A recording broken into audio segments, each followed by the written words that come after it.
আপনার পকেটের টাকা কি দিন দিন কমে যাচ্ছে? বাজারে গিয়ে দেখছেন যে জিনিস গতকাল যে দামে কিনেছেন আজ তার দাম আরও বেশি। হ্যাঁ, আপনি ঠিকই ধরেছেন।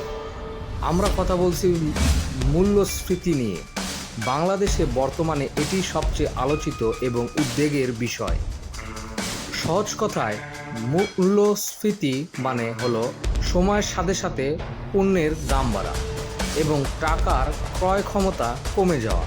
অর্থাৎ আজ ১০০ টাকায় যে জিনিস কিনতে পারছেন, ১ বছর পর সেই ১০০ টাকায় তার চেয়ে কম জিনিস কিনতে পারবেন।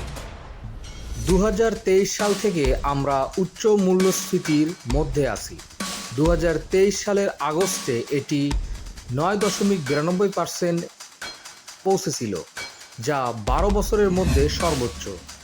এরপর সামান্য কমলেও এখনও তা প্রায় ১০%-এর কাছাকাছি।